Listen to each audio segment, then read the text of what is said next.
Hi friends, welcome to English Study Point. Today in this video lecture I am going to discuss theory of world literature or Welt literature. This idea of world literature originated in Germany, and this theory of world literature or Welt literature refers to a concept that emerged in the 19th century, emphasizing the interconnectedness and interdependence of various literary traditions across the world. कहने का मतलब हुआ world literature जो कि एक broader term है, उसके under आने वाली जितनी भी लिटरेचर्स होती हैं वो सभी दूसरी कंट्री या फिर कल्चर की लिटरेचर से इन्फ्लुएंस होती है, आपस में इंटरकनेक्टेड और इंटरडिपेंडेंट होती हैं.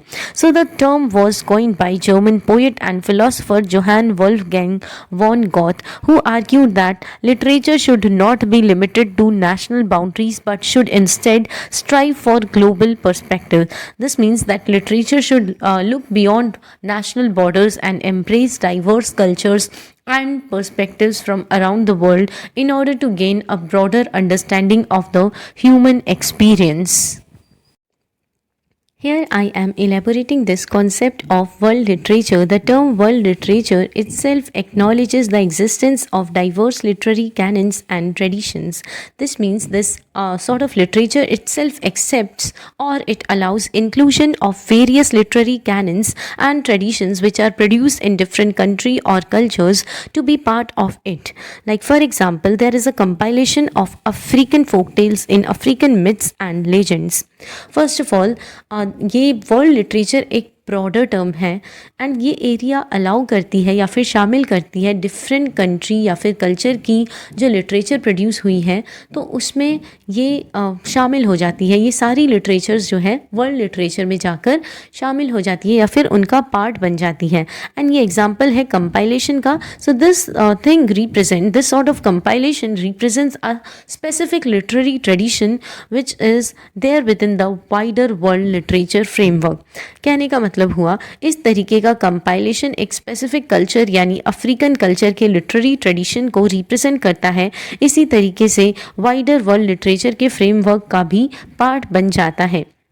Then another point is world literature tells up universal human experiences. So it aims to explore universal themes and experiences that transcend cultural and linguistic boundaries, and through such types of literature we are able to, or readers are able to peep into universal experiences. Like there is an example, Leo Tolstoy's work War and Peace examines the universal human experience of love, war and mortality. Then there is another point, we see cultural exchange and influences in such types of literature. So this means that such types of literature leads to cross pollination of ideas between different cultures. An example is Shakespeare's plays were influenced by Roman and Greek classics as well as European folklore.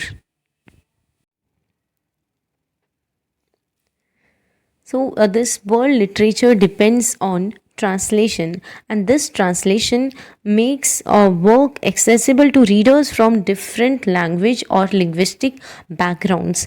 So here is an example, Gabriel Garcia Marquez's work 100 Years of Solitude. This was originally written in Spanish but has been widely translated, and this translation helped readers to get access to works which are produced in different languages. Then world literature intersects with comparative literature. So intersect here means that it try to focus on studying similarities and differences between different literary traditions. And here is an example, like analyzing themes of death and afterlife in Dante's Divine Comedy, and as well as in Chinese epic called Journey to the West, which highlights the a kind of comparative approach. Then there is presence of transnational themes and issues in works which are produced under world literature. So this line means that world literature try to explore themes and issues that arise from shared global concerns. Like there is an example in 1984. This is a work by George Orwell, and Animal Farm both try to address political oppression and authoritarian regimes, which can be analyzed as part of world literature.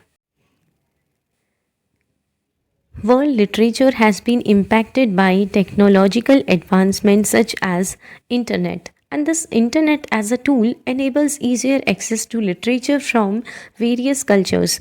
Then it allows means here a world literature allows to share post colonial perspectives. So this means that world literature acknowledges and challenges the influence of colonialism on literature from around the world. Like for example, Chinua Achebe's work Things Fall Apart. This work portrays the impact of colonialism on Nigerian society. Then it increased global literary canon. Increase means it tried to expand the traditional literary canon by including works from non-Western cultures. Like there is an example, The Tale of Kenji by Murasaki Shikibu. This is considered as the first novel which represents the Japanese literary tradition.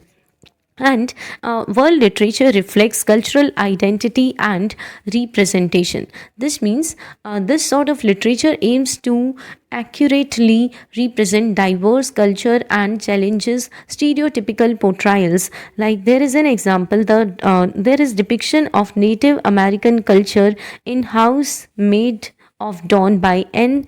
Scott Momaday, which contributes to the world literature discourse on cultural identity.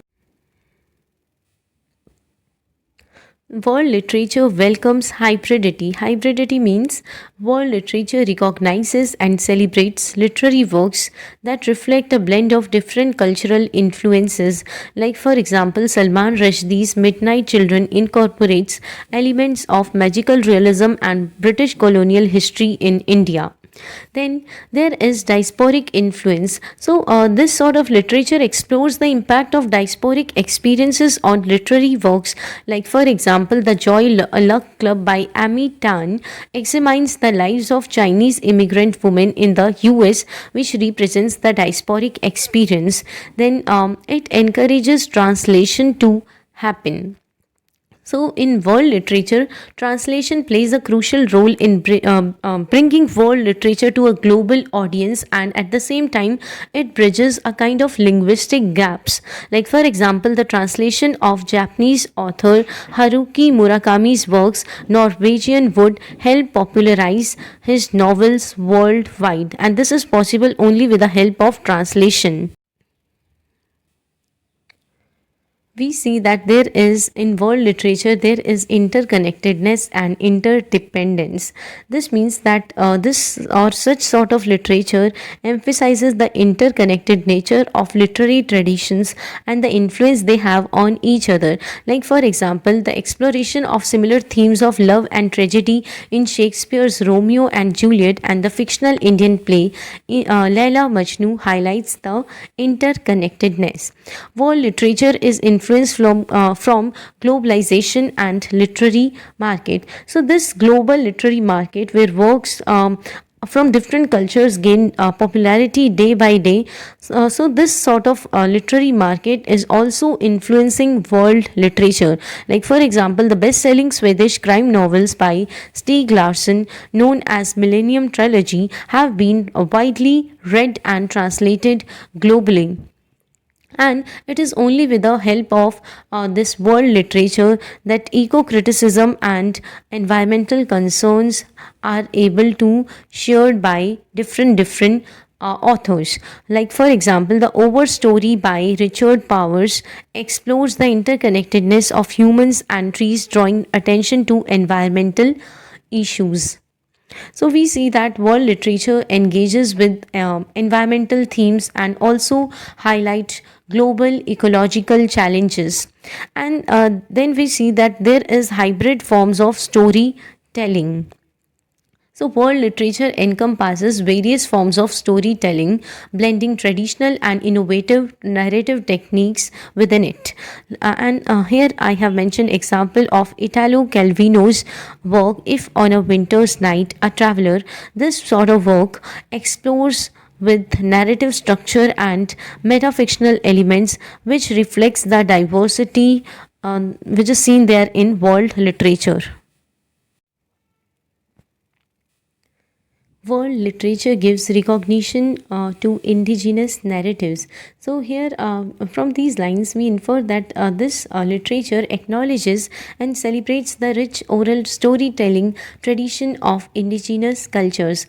For example, Ceremony by Leslie Mermon Silko explores Native American traditions and spirituality, which represents indigenous narratives within the world literature. And also, at last, it allows for dialogue and cross cultural understanding. That means that it facilitates dialogue and cross cultural understanding by providing perspectives from different cultural and historical contexts. Like, for example, anthologies like Granta, the magazine of new writing, which brings together works from writers around the world, which in a way fosters a global dialogue and understanding. So, this theory of world literature recognizes the interconnectedness of literature, traditions, and also showcase impact of translation and technology, and try to give major importance to cross cultural understanding. And it aims to depict diverse experiences, and also at the same time challenges stereotypes and expand the literary canon to include works from various cultures and languages. Then with this video lecture ends here. Hope this video lecture will help you in your exams. Thank you.